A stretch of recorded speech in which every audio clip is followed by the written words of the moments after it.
Hello, and welcome to another episode of How the Hell Did I Get Here with Meg and Rachel.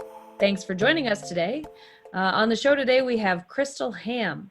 Kristal is a senior accountant, senior tax associate at Ketel Thorstenson. Thanks for joining us, Kristal. Thanks for having me. Yes. Well, since we have your full and undivided attention for a few moments during tax season, we'll make the best of it. Tell us about your how the hell did I get here moment. Tell us about a time when you kind of looked up in your own life and looked around and thought, how did I end up in this spot? It was probably, so I guess I've been at Ketel 5 years now, going on 6. And it was then I had a friend that said, you really should apply, because she knew I had always wanted to move to tax accounting, but I was unsure of the hours and what that would look like. And I just always held off on it. And I did listen to her and I applied, and lo and behold, they hired me, and I've loved every minute of it. But I just kind of think, wow, if I hadn't taken that opportunity to apply and, get here, I don't know what I would be doing, but I don't know that I'd be as happy as I am with what I'm doing. So I do look up, and I'm very grateful to be here. Why do you, like most accountants probably don't love tax season? So what about it do you think you love about? Like, why do you love it so much? Definitely the client interaction is probably the number one. It's that time of year where you get to catch up with your client and figure out what they're doing. And especially this tax season, I've had 2 or 3 clients come in and say that they wanted to transition from an employee in a very simple tax return, from my perspective, into trying to become self-employed. And that's exciting to watch people grow and make those steps. And especially if you can be there from the start, they tend to make less wrong moves, at least financially, and you can guide them. And that's really fun. Wow. Well, our CPA must love us. Yeah, or she's for a dumpster fire. Yeah, well, that's for sure. But she gets to help fix all of our insanity. So, well, you show up on the culture type assessment as right on the edge, just sneaking over into independent, but relatively high up on the chaos scale. So you like new challenges, and that seems to make a lot of sense. But you're also right on the line with fixer. So it seems like you can sort of value the people side and sort of being on your own side. Does that kind of make sense? Yeah, it does. I love meeting with the people, and I don't mind expectations, but I definitely want to do it on my schedule and set my schedule up, because I try to be a pretty active mom on top of that. So then if I can flex my schedule around my personal life, it makes my life easier and more fulfilling from my perspective. And I definitely am a fixer.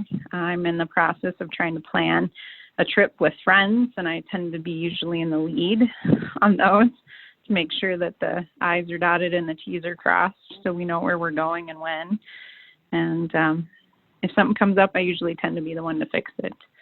Now, is that because you don't like somebody else telling you what to do you think, or is it because you like to do it? If I thought somebody else was going to step up and actually plan it and let me just roll with it, I would totally do it.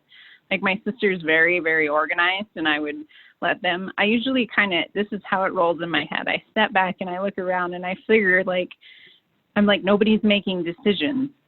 Like, nobody's taking this and making the steps and booking the VRBO that we're going to stay at, if you will. And so I'm like, this needs to happen. So that's usually when I step up. I'm completely okay with somebody else stepping in and leading it if they will actually commit to it and do it. But I only tolerate that for so long if nobody's stepping up. I will just do it for the love of God. Yeah. I definitely identify as the same exact people. Like, ever since I was a kid, you're bossy. You're always trying to be in charge of everything. I'm like, listen, I gave you guys a full minute before, and nobody raised their hand.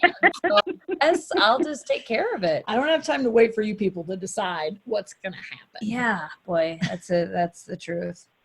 So Kristal, you said you love to, in your role at KT, you love the opportunity to see people growing and growing their business. Tell us maybe if you've had an opportunity to, where you kind of wanted to encourage someone to grow or change something about what they were doing and they were really apprehensive about it. And what was that experience like for you as an independent fixer? Mm-hmm. I don't know that I've had people where they're necessarily there yet, or like that I see that are ready to step out on their own, or it's more usually when I switch them from one entity type to the other, or have that conversation about why they should move and what the benefits are. And a lot of times that's a process in itself, trying to get people to understand what would be better financially and what their options would be, and that they are making enough money to sustain that and that kind of thing. Mm-hmm. I just try and walk them through it, and ultimately it's their decision. And sometimes we reevaluate the next year if they weren't ready to make that decision. I definitely do like encouraging people if they're ready to go out on their own, and usually when they mention that, and I'm like, that's great. And then we sit down and figure out what they need to think about. And sometimes they take a step back and wait a year, but sometimes they're ready to go. Yeah, we made that transition too. So I know what you mean about feeling like everything's stable enough to go to the next sort of organization. And that is a scary step. So it's important to have a trusted advisor that you feel like understands all the nuances and what's best for you and where you're at. So absolutely. That's an awesome gift that you give to your clients for sure.